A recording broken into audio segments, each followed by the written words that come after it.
하나님께서 주시는 우리 주일 예배 말씀의 제목은 구원의 큰 그림입니다. 우리 옆 사람과 인사할까요? 오늘도 멋지십니다.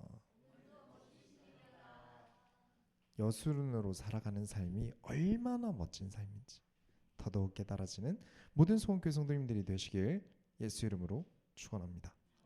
서론으로 돌아가겠습니다. 야사를 아니다. 여수run이다.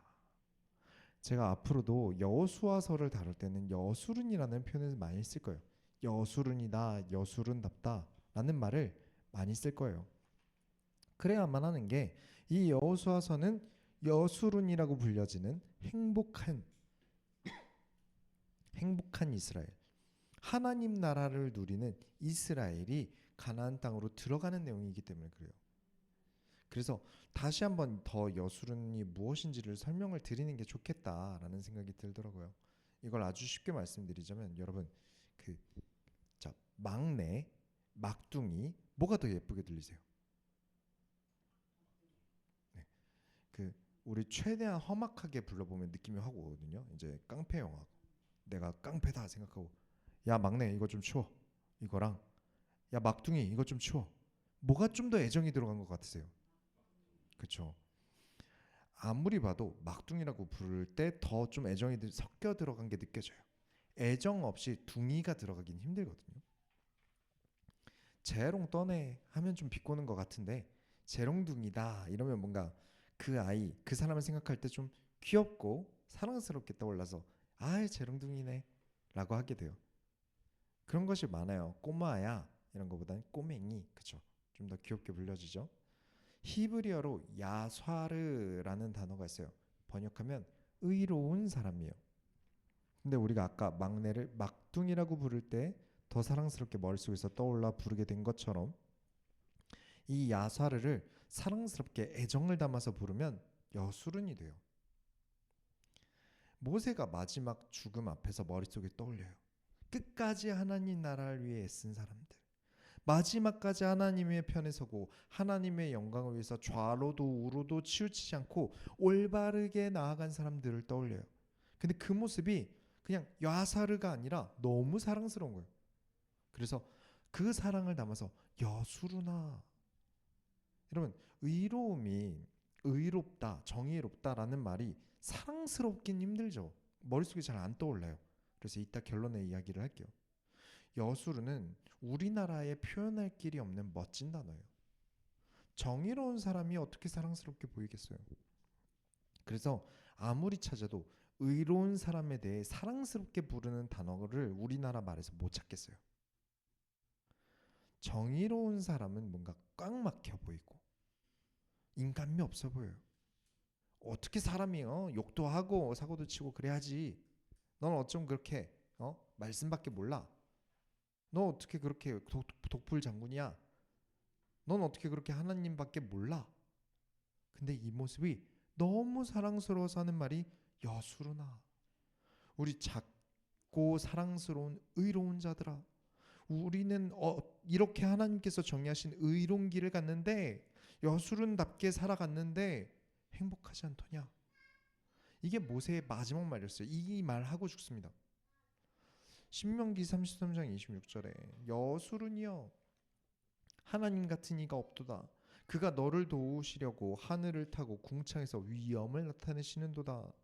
하나님의 의로운 길을 가는 사랑스러운 너희를 위해서 크신 여호와께서 너를 도우신다.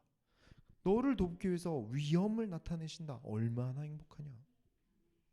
여수run으로서 살아남은 이스라엘이여 너는 행복한 사람이로다.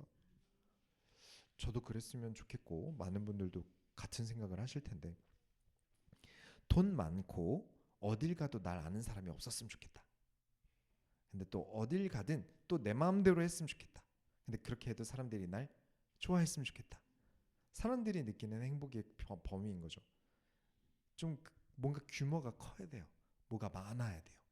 그래야 행복할 것 같아요. 그리고 좀 책임지지 않는 좀 방탕한 삶을 사는 게 좀 행복한 것 같아요. 근데 여수run은 정반대의 사람이죠. 우리 지난주에 하나님께서 명령하신 것들을 도둑질한 사람들이 나왔어요. 뭘 훔쳤죠? 명품 옷, 은, 금을 훔쳤어요. 명품을 사면 행복할 것 같아요. 은과 금이 있으면 행복할 것 같아요. 내 마음대로 이렇게 법 같은 거 안 지키고 슬쩍 해가지고 내가 잘 가지고 있고 행복할 것 같아요. 그렇게 큰 모양의 행복을 추구하는 사람이 어떻게 되었죠? 불행해졌어요. 하나님께서 나와 함께 하시니 행복해.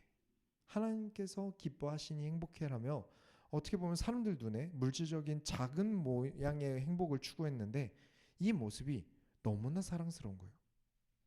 여러분, 여수론으로 사는 거 피곤합니다. 지켜야 할 게 너무 많아요. 남들 보기에 비합리적인 일들도 많이 해야 돼요. 너 예수 믿는데 그래도 돼? 이런 말 안 듣기 위해서 최선을 다해야 돼요. 하나님께서 우리 입장에서는 도무지 이해도 안 가는 비합리적인 일도 원하시고 기뻐하시는 때도 있어요. 그러면 또 따지고 싶어져요. 하나님, 남들은 이런 거 안 해도 잘 살잖아요. 저는 왜 이런 거 맨날 해도 힘든 일도 많고 돈도 없는데요. 계속 해보셔야 됩니다. 하나님께서 우리를 더욱 행복하게 하시려고 많은 것들을 가르치세요. 가르침을 받는 것은 괴로운 일입니다. 아니면 혹은 사랑스러울 정도로 의로운 길을 아직은 잘 걷고 있지 못하고 있을 수 있어요. 선생님들이 가르칠 때 어려운 이유가 뭘까요?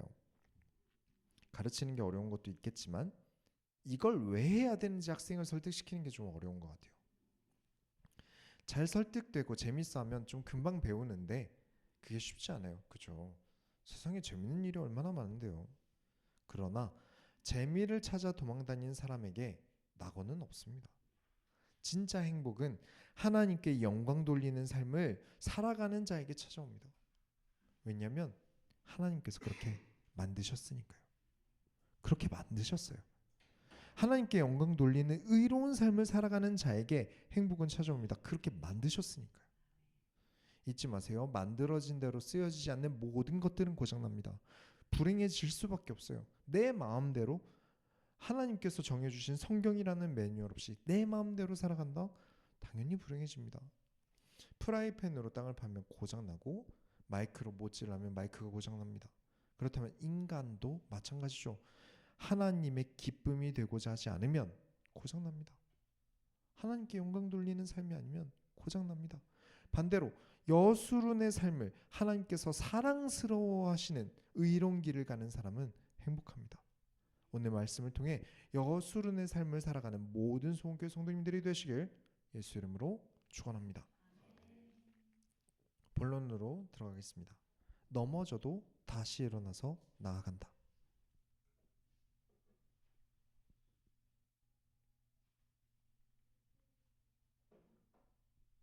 우리가 지난주 말씀을 통해서 하나님과 함께해야 한다. 우리는 하나님의 편이 되어야 한다. 라는 중요한 교훈들을 가지고 왔어요. 그래서 더더욱 신경 써야 되는 것이 무엇이었죠? 유지보수였어요. 그냥 기쁘다, 감정적으로 좋다, 우와 하고 끝나는 게 아니에요. 무엇이? 구원이 그렇습니다. 우리는 이성적으로 유지보수를 해야 될 필요가 있어요. 내가 구원받았다는 사실이 감정적으로 훅 좋을 때가 있단 말이죠. 그때 와, 난 하나님 자녀야, 나는 자유해 라면서 감정적으로만 좋아하고 내 하나님 자녀다운 삶, 여수론의 삶은 좀처럼 생각하지 못해요. 구원을 받은 이후에 내가 어떻게 살아갈 것인가 아주 이성적이어야 합니다. 여호수아서를 보면서 여러분이 크게 깨달으셔야 돼요. 구원받았다, 하나님의 백성이다 라고 해서 우리의 전쟁이 끝난 게 아닙니다. 계속 보완하고 유지하고 도전해야 돼요. 우리는 계속 나아가고 도전합니다. 성화되어져야 돼요. 우리는 의로운 길을 가다가 넘어질 수 있어요. 흔들릴 수 있어요. 저도 그래요. 실수하기도 합니다. 의로운 길을 가다가 넘어질 수 있지만 그래도 다시 의로운 길을 일어나서 나아가는 사람이 의로운 사람이에요. 그때 의로웠던 사람이에요. 더 걷지 않으면. 넘어졌다고 거기서 멈추면 그냥 그때 잠깐 의로웠던 사람이에요. 넘어졌어도 다시 그 의로운 길을 걸어가는 사람이 의로운 사람이에요. 우리는 끝까지 나아가야 합니다. 그래서 우리가 지난주에 확인한 것이 여리고성 함락하고 좋아하기만 하다가 그 안에서 이스라엘 백성 하나가 큰 범죄를 저지른 사실을 몰랐어요. 서로 신나하다가 도둑질을 하는 것을 경계하지 못했어요. 관리 감독이 안 된 거죠. 그래서 그 다음 진행한 아이성 전투에서 패배했습니다. 저는 인생을 시합, 경기로 비유하는 것을 엄청 좋아해요. 선수는 기쁨을 경기 끝나고 챙기는 거예요. 내 감정이 지금 경기하면서 서운하든 기쁘든 우울하든 힘들든 그런 건 경기 다 끝나고 챙겨야 돼요. 메달 따고 울자고요. 선수가 감정이 앞서면 냉정한 선수에게 패배합니다. 어떤 스포츠든 끝까지 침착함을 유지해야 돼요. 경기 중에 너무 감정적이라서 눈 뒤집혀서 심판 멱살 잡고 항의하면 어떻게 되죠? 반칙패 아니면 레드카드 뭐 이런 것들이 나와요. 우리는 너무 감사한 하나님이 주신 이 구원을, 너무 소중한 구원이 소중해요. 그러면 예배를 이성적으로 다루고 그로 인해 하나님께서 우리를 만나 주심을, 말씀을 주심을 깨닫게 하심을 감정적으로 충만하게 은혜로 받아들여야 돼요. 지금 앞에 말씀드린 이야기를 가지고 이제부터 9장 이야기를 해볼게요. 9장으로 넘어가면 9장 1절에 이 일 후에 요단 서쪽 산지와 평지 앞 레바논 앞대의 연안에 있는 헷 사람과 아모리 사람과 가나안 사람과 브리스 사람과 히윗 사람과 여부스 사람의 모든 왕들이 이 일을 듣고 모여서 일심으로 여호수아와 이스라엘에 맞서서 싸우려 하더라. 여기 위에 있는 이름들 외우실 필요 없어요. 가나안 땅 사람들은 라합처럼 항복하지 않았어요. 지금 구절에 이름들이 많은데 이 엄청 많은 가나안 땅의 연합군들이 모여서 이스라엘과 싸우려고 합니다. 나는 계속 내 마음대로 살 거야. 나는 계속 더러운 우상을 섬기고 죄악을 저지를 거야. 그래서 이 가나안 땅을 더럽히고 괴롭힐 거야. 라면서 예수와 동일한 이름인 여호수아가 하나님 나라의 백성이 되라는 말을 건네도 화친을 건네도 받아들이지 않고 싸우려고 해요. 그것도 모여서 일심으로 모두가 회의를 하고 어떻게 싸울지 고민하고 무조건 어떻게든 이스라엘의 여호와를 거부하겠다. 나는 절대 여호와를 받아들이지 않겠다. 나는 내 마음대로 할 것이다. 그리고 이전에 신명기에 모세가 이스라엘 백성들아 아무리 화친을 청해도 무조건 죽여야 되는 민족들이 있어. 이 민족들은 무조건 죽여야 돼. 다 죽여야 돼. 남녀노소 가릴 것 없이 다 죽여. 라고 일러준 가나안 민족들이 있어요. 이 민족들은 아무리 항복을 해도 받아주지 말고 죽여야 돼요. 그런데 이 민족들 중에 유일하게 살아남기 위해서 이스라엘에 항복하고 붙은 기브온이라는 주민이 있어요. 이 이름을 외우셔야 돼요. 기브온만 외우세요. 오늘만 기억해 두세요. 기브온 민족. 이 기브온 민족이 항복할 때 에피소드가 있었어요. 이 기브온 민족은 모세가 무슨 일이 있어도 다 죽여야 돼. 남녀노소 가릴 것 없이 다 죽여야 돼. 라고 명령을 한 민족이에요. 무조건 다 죽여. 라고 모세한테 명령을 받았으니까 기브온 민족은 항복을 해도 이스라엘 백성들이 받아주지 않을 거란 말이죠. 그러면 어떻게 해야 될까요? 살고 싶어요. 여호와의 편에 들고 싶어요. 어떻게 해야 될까요? 그래서 기브온 민족이 거짓말을 합니다. 이스라엘 민족에게 사기를 쳐요. 저희는요 가나안 민족이 아니고 다른 나라에서 왔어요 하고 살살 거짓말을 했어요. 그래서 화친을 하기로 했어요. 근데 우리가 지난주에 다른 문제들이 있었잖아요. 끝까지 확실하게 이성적으로 사실 확인을 해야죠. 섬세하게 움직여야 돼요. 진짜 저 사람들이 가나안 민족이 아닌 게 맞을까? 진짜 다른 나라에서 왔을까? 그런데 14절부터 15절 보시면 무리가 그들의 양식을 취하고는 어떻게 할지 여호와께 묻지 아니하고 여호수아가 곧 그들과 화친하여 그들을 살리리라는 조약을 맺고 회중 족장들이 그들에게 맹세하였더라. 당했어요. 왜 당했을까요? 거짓말을 잘해서? 아닙니다. 여호와께 묻지 않아서요. 우리의 실수는 여호와께 묻지 않아서요. 여호와께 묻지 아니하고 우리의 진짜 문제는 뭐 인성이니 뭐니 이런 걸 떠나서 우리의 삶의 진짜 문제는 여호와께 묻지 않는 거예요. 코치 말을 듣고 행동하지 않은 게 패배의 요인이었어요. 우리 인생 경기는 원래 그래요. 매번 우리를 속이기 위한 수많은 페이크를 겪어야 돼요. 상대방을 속여서 내가 원하는 동작으로 유도하는 건 바둑이든 격투기든 오목이든 게임이든 모든 대결 안에 있는 거예요. 그런데 우리 인생 경기는 얼마나 하나님과 함께하느냐에 승패가 갈립니다. 왜냐? 하나님을 속일 수 있는 존재가 없어요. 그 앞에 거짓됨이 없습니다. 세상이 아무리 우리를 속여도 하나님께 질문하는 사람이 승리하는 줄 믿습니다. 근데 묻지 않아요. 여호수아가 지금까지 잘해왔는데 이번에는 하나님께 묻지 않아요. 그래서 그 민족들과 화친을 합니다. 그랬다가 3일 만에 알게 됐어요. 아, 속았다. 우리가 멸망시켜야 하는 민족인데 그러면 어떻게 할까요? 지금이라도 가서 다 죽일까요? 일단 그 항복한 민족이 있는 모든 땅을 점령하고 모든 사람들을 다 죽였어요. 근데 기본은 어떻게 하죠? 하나님께서는 여호수아를 혼내실까요? 아니, 기본을 다 죽이라는 율법이었잖아요. 명령이었잖아요. 여호수아는 범법으로 처벌을 받아야 맞지 않을까요? 하나님께 묻지 않고 여호와 이름으로 맹세했어요. 그래서 처벌할 수 없어요. 여호와 이름으로 맹세했기 때문에 함부로 그들을 처벌할 수 없어요. 그런데 하나님께서 개입하지 않으세요. 여호수아는 또 너네가 날 속였다면서 기브온 족속을 죽이지 않아요. 그렇게 기브온 족속은 살려두고 이스라엘 백성으로 편입됩니다. 아니, 기브온 족속을 다 죽여야죠. 우리 속은 거잖아요. 어쩔 수 없는 거잖아요. 그러니까 이런 실수는 하나님께서도 용서해 주실 거예요. 근데 왜 안 죽일까요? 생명을 두고 약속했으니까요. 19절에 모든 족장이 온 회중에게 이르되 우리가 이스라엘의 하나님 여호와로 그들에게 맹세하신즉 이제 그들을 건드리지 못하리라.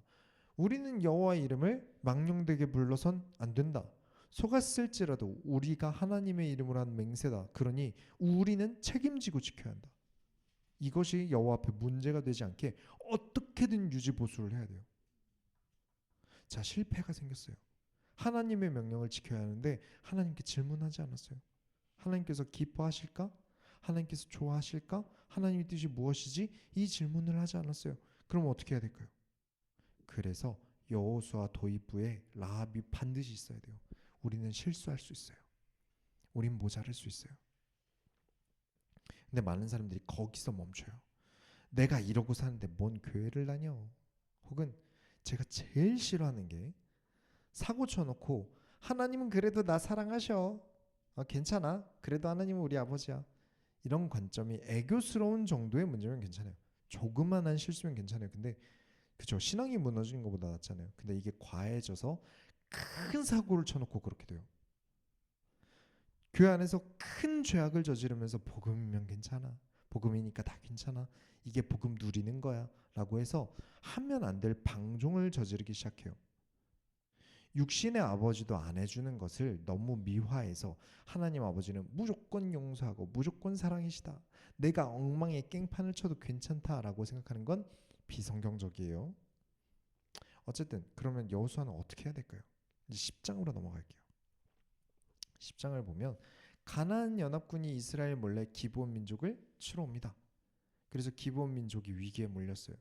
그리고 여호수아가 기브온을 지키기 위해서 싸우러 가는데 하나님께서 8절에 보면 그때 여호와께서 여호수아에게 이르시되 그들을 두려워하지 말라. 내가 그들을 내 손에 넘겨주었으니 그들 중에서 한 사람도 너를 당할 자가 없으리라 하신지라.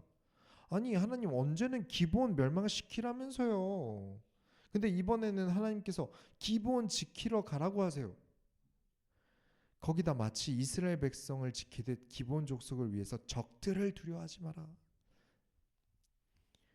진짜 멸망하길 원하셨으면, 기브온이 멸망해야 된다면 냅둬라. 기브온 멸망하게 냅둬. 어차피 멸망해야 돼. 라고 하셔야 되는 거 아닐까요? 아니면 여호수아한테 네가 내 말을 나에게 묻지 않았지? 너 나에게 질문하지 않았지? 내 말 안 듣고 한 일이니까 네 알아서 해. 난 너네 안 지켜줄 거야. 라고 한 소리 하셔야 되는 거 아닌가요? 근데 반대로 내가 너와 함께한다. 그래서 모세오경을 지나와야 돼요. 모세오경을 지나가는 신앙의 정말 중요한 도목 중 하나가 책임이었어요. 자신의 책임을 다할 것. 분명 실수할 수 있어요. 넘어질 수 있어요. 그러나 끝까지 나아가는 것. 큰 역사를 일으키는 게 중요한 게 아니에요. 교회를 몇 개를 세웠냐, 헌금 몇 억을 했느냐가 중요하지 않아요. 우리 신앙생활은 끝까지 가는 것. 끝까지 심판대 앞까지 가는 것. 그게 가장 중요합니다. 실수했어도 다시 일어나고 잘못했어도 다시 일어나서 걸어가야 돼요. 그냥 용서해 주시겠지 하고 가는 게 아니라 회개하면서 다시 수정하고 내가 여기서 무슨 실수를 했지? 아, 내가 이때 넘어져서 여호와께 묻지 못했구나. 보완하면서 같은 실수를 반복하지 않으려고 하는 거예요. 목사님 언제 모세오경에 이런 얘기 하셨어요? 창세기 내내 했어요. 그리고 민수기 내내 했어요. 하다가 결말까지 얘기했어요. 그때 말씀드렸던 걸 보여드리면 매일 하나님을 만날 것. 예배를 절대 소홀히 하지 말 것. 하나님께 기쁨으로 헌신을 서원하고 반드시 지킬 것. 넘어지면 다시 넘어지지 않으려 할 것. 다시 또 넘어지지 않으려 할 것. 분명 이 모든 것을 다 지키기 어렵고 힘들어서 놓칠 때가 있어요. 여호수아도 놓치잖아요. 여호수아도 놓치는데 우리라고 안 놓치겠습니까? 그래도 우린 다시 하나님을 만나야 합니다. 다시 하나님을 가까이 합니다. 그리고 가서 두려워하지 말고 전쟁해라. 다시 하나님을 만나고 다시 예배드리고 다시 헌신하고 다시 나아갑니다. 사고는 일어났어요. 그래서 멈추면 안 돼요. 포기해서는 안 돼요. 내가 한 일에 대해서는 반드시 책임을 지고 다시 하나님 앞에 나아가고 다시 헌신해야 됩니다. 교회 안에서 일어나는 죄악은 귀여울 때 한번 넘어졌을 때 못 고쳐서 이게 시간이 똑같은 걸 매달 똑같은 실수를 반복하고 매년 똑같은 실수를 반복하다가 그게 10년 20년 지나가면 어마어마하게 큰 죄를 저지르면서 하나님 용서하셔야 돼요. 한 번 넘어졌을 때 내가 무엇 때문에 넘어졌지? 내가 하나님 앞에 내가 뭘 질문하지 않았지? 점검해야 됩니다. 그래서 멈추면 안 돼요. 다시 하나님 앞에 나아가고 다시 헌신해야 됩니다. 이미 기브온은 여호와 이름으로 살려두기로 했어요. 그러면 다시 하나님의 의중을 들어야죠. 근데 하나님께서는 기브온 족속을 지키길 원하셨어요. 그럼 가서 목숨 걸고 지켜야죠. 다시 순종합니다. 결론을 내리겠습니다. 여러분, 의로운 자는 사랑스러울 수 있을까요? 의롭다라는 건 굉장히 이성적인 거예요. 아니 그래서 왜 기브온은 살려두는데요? 왜 하나님께서 뭐라 안 하시는데요? 제가 지난주에 하나님 나라에 대한 개념을 설명을 드렸어요. 어렵지만 계속 생각해 보셔야 돼요. 우리가 하늘나라로 가는 게 아니라 이 땅에 하나님 나라가 임한다. 그래서 그 모형으로 예수와 동일한 이름의 여호수아가 가나안이라는 죄악으로 물든 땅을 회복시키기 위해 들어가고 있다고 말씀을 드렸죠. 기본 족속은 절대 살려두면 안 되는 민족이에요. 거기다 거짓말까지 속임수까지 썼어요. 구원받을 자격이 없어요. 그런데 여호수아가 살려줬어요. 그리고 하나님께서는 이를 문제 삼지 않으셨어요. 중요하니까 한 번 더 말씀드릴게요. 기브온 민족은 절대 살려두면 안 되는 민족이에요. 속임수를 썼고 많은 죄를 저질러 온 민족이에요. 구원받을 자격이 없어요. 그런데 여호수아가 살려줬어요. 그리고 하나님께서는 이를 문제 삼지 않으셨어요. 여러분이 받은 구원이 그렇습니다. 저와 여러분은 절대 구원받을 수 없는 사람들이에요. 공의로우신 하나님께서는 원죄를 가진 저와 여러분을 사망이라는 것으로 하나님 나라에서 내쫓아야 돼요. 에덴에서 내쫓으셨던 것처럼. 그런데 여호수아라는 동일한 이름의 예수가 여러분을 구원하였습니다. 그리고 하나님께서는 이를 문제 삼지 않으셨어요. 누군가는 그럴 거예요. 라합 같은 인간이 구원받으면 안 되죠. 누군가는 저 버러지 같은 죄인은 구원받으면 안 돼요 라고 따질 수 있어요. 저 사람의 구원은 실수 같을 수 있어요. 그러나 예수 그리스도의 구원을 하나님께서 탓하지 않으심으로 누구도 탓할 수 없게 하셨어요. 김민철이 받은 구원을 누군가 그렇게 생각한다 하더라도 예수 그리스도께서 구원하셨고 하나님께서 김민철을 구원하신 걸 탓하지 않았기 때문에 누구도 탓할 수 없는 거예요. 하나님이 탓하지 않은 걸 사람이 탓할 수 없는 거예요. 하나님은 그러길 바라셨으니까요. 하나님은 가나안의 모든 족속들을 죽이라고 하셨습니다. 공의에 의해서. 그러나 가나안 민족들이 우상을 버리고 항복하고 돌아오길 바라셨어요. 여호수아는 실수로 구원했죠. 당연하죠. 모형이잖아요. 예수가 아니니까요. 그러나 그 모형은 동일하게 기브온이라는 절대 구원받을 수 없는 민족을 구원했어요. 기능은 같은 거예요. 우리는 다 기브온 족속 같은 사람들이에요. 저와 여러분은 절대 구원받을 수 없어요. 그러나 예수 그리스도의 은혜로 우리는 구원받았고 하나님께서 이를 기뻐하셨습니다.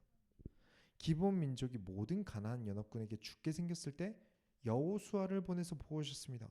예수 그리스도는 그렇게 바른 길을 택한 우리를 지키시고 보호하십니다. 이것을 우리는 은혜라고 합니다. 누구도 뭐라 할 수 없도록 하나님께서 예수를 통해 받은 구원을 쟤는 그래도 안 돼 라고 막지 않으셨어요. 그래도 쟤는 안 돼 라고 하나님께서 막지 않으시고 허용하셨어요. 저와 여러분이 받은 구원에 대해 하나님께서 탓하지 않으심으로 아무도 우리의 구원을 빼앗을 수 없게 만드셨어요. 막아설 수 없게 만드셨어요. 하나님께서 가나안을 회복시키고 싶으시다는 것은 창세기 때부터 이미 이야기가 된 거예요. 창세기에서 나오는 아브라함, 이삭, 야곱, 요셉이 가나안 땅을 벗어나 있을 때 고생하다가 가나안 땅에 들어올 때 언약을 세웁니다. 그 땅에 언약을 세워 브엘세바, 우리가 창세기에서 정말 많이 이야기했던 브엘세바, 무슨 뜻이죠? 가나안 땅에서 세운 맹세의 우물이에요. 그냥 맹세했다 말뿐인 게 아니라 이 땅의 샘물, 우물을 판다. 물은 생명이죠. 예수 그리스도의 의미와 같아요. 저는 고생해서 깨달았습니다. 이 족장들이 고생하다 깨달았습니다. 무조건 하나님께 순종하겠습니다 라면서 가나안 땅에 맹세의 우물을 팝니다. 여러분, 돈이 먼저가 아니고 생존이 먼저가 아닙니다. 부와 명예가 먼저가 아닙니다. 목숨이 천하보다 귀합니다. 나는 가나안 땅으로 가서 언약을 회복하겠습니다. 그게 브엘세바였어요. 그 정신이 여호수아서까지 와야 돼요. 공의로서는 절대 구원받을 수 없다고 하나님께서 못 박아주셨어요. 절대 너희는 구원받을 수 없다라고 반드시 다 죽여야 된다고 얘기하셨어요. 이 가나안 땅을 하나님 나라로 회복하는 것, 모든 우상이 꺾이고 가나안 족속이라도 하나님께 항복하고 돌아오는 것, 이를 예수의 모형인 여호수아가 받아주는 것, 예수 그리스도를 설명하기 위해 엄청나게 큰 그림을 그리신 거예요. 우리의 구원을 설명하기 위해서 이 엄청나게 큰 그림을 그리신 거예요. 저는 이게 너무 사랑스럽습니다. 이 의로운 길을 이해하고 하나님의 구원과 그 구원을 받는 사람들, 그 구원을 감정적으로 감사함으로 받아들이고 이 구원의 감사를 유지하기 위해서 아주 이성적으로 성경을 읽고 바라보는데 구원의 감사가 더 가득 담겨 있는 게 읽혀졌어요. 제가 이래서 강의 설교를 못 끊어요. 진짜 힘들고 어려운 작업이거든요. 지난주랑 이번 주에 장준학 강도사님이랑 자주 통화하고 뵙고 그랬는데 이런저런 이야기를 많이 했어요. 그래서 여호수아서에 대한 신학적인 질문이 저에게 엄청 많아졌어요. 그래서 여호수아서에 대해서 이성적으로 많이 연구하고 고민했는데 그 결과로 얼마나 큰 은혜가 있는지, 이 안에 예수 그리스도의 은혜가 얼마나 큰지 감정적이게 확 오더라고요. 하나님의 구원을 설명하는 너무나 사랑스러운 이야기예요. 의로움을 가르쳤어요? 이성적으로 가르쳤어요? 이성적으로 보았어요. 그러나 이 내용이 너무 사랑스러운 거예요. 그렇습니다. 여러분, 의로움은 사랑스러울 수 있습니다. 정의로움은 이성적이에요. 그러나 이성적인 결과는 사랑스러워요. 저는 여러분이 이성적으로 큐티를 하실 때 아주 큐티해 보여요. 인천에서, 용인에서, 강서에서 저 먼 거리를 내비를 찍고 운전하고 또는 대중교통으로 시간을 보내면서 교회를 오시는 이성적인 행동을 하는 여러분이 저는 너무나 사랑스러워요. 너무 멀리 해외에서 예배를 드려도 어떻게든 예배 드려야 한다고 감정적으로는 당장 누워서 자고 싶은데도 일어나서 예배를 드리는, 말씀을 듣는 그런 성도님이 너무 사랑스러워요. 일이나 사정이 생겨서 교회 못 오시는 분들이 어떻게든 근처에 일 있을 때 이성적으로 판단하고 목사님 한 번이라도 뵙겠다고 연락 주시는 게 저는 너무나 사랑스러워요. 여러분이 대표 기도를 틀을 들었어요. 그 틀에 맞춰서 이성적으로 대표 기도를 준비해서 올라오시는 게 너무나 사랑스러워요. 늦어도 어떻게든 아득바득 예배 드려야 한다고 이성적으로 정신 차리고 오는 분들이 저는 너무나 사랑스러워요. 오늘 교회에 할 일이 있다고 전날부터 이성적으로 준비하고 일찍 교회에 나오는 성도님들이 너무 사랑스러워요. 모든 성도님들이 하나님을 기뻐할 수 있도록 돕겠다는 마음으로 이성적으로 준비된, 철저하게 이성적으로 준비된 음악을 연주하는 성도님들이 너무 사랑스러워요. 저 멀리서 충청도에서 말씀을 사랑해서 설교문과 큐티를 보내달라고 하시는 문맥을 이성적으로 읽는 분이 사랑스러워요. 저는 이성이 살아있는 우리 소원교회 성도님들이 너무나 사랑스럽습니다. 그래서 저는 여러분이 대화하자고 불러내도 전혀 귀찮지 않아요. 여러분이 하는 이런저런 5만 가지 말들이 제 귀에는 너무나 사랑스럽게 들려요. 가장 근본적인 이유는 저는 여호와의 편이기 때문에 그렇습니다. 신앙생활이 쓸데없고 비합리적이라는 생각이 드는 사람들은 절대 모를 거예요. 인간 편에 서서 낙관적으로 성경을 읽는 사람들은 여호수아는 잔인한 책이다, 하나님은 잔인하시다 라고 할 거예요. 그러나 너희는 누구의 편인가? 나는 여호와의 편이다. 그렇다면 여호와의 편에 선 사람들이 얼마든지 의로운 길을 가는 사람의 눈에는 너무나 사랑스럽게 보여요. 저와 같은 눈이 여러분에게도 동일하게 있으리라 믿습니다. 어떤 사람을 곁에 두십니까? 어떤 사람이 사랑스러우세요? 돈이 많은 사람이 사랑스러우십니까? 예쁜 사람, 잘생긴 사람이 사랑스러우십니까? 저와 여러분은 여수른이 가장 사랑스러운 줄 믿습니다. 우리가 하나님의 소원을 이뤄드립시다. 하나님 감사합니다. 우리는 하나님께서 어떤 자들을 사랑하셨는지, 그리고 우리가 어떤 자들을 사랑해야 되는지 보았습니다. 예수 그리스도의 구원이 얼마나 큰지, 그리고 이 사실을 우리가 알고 이성적으로 어떻게 나아가야 되는지 고민하는 우리 모든 소원교회 성도님들을 축복하여 주옵소서. 살아계신 예수 그리스도의 이름으로 기도드렸습니다.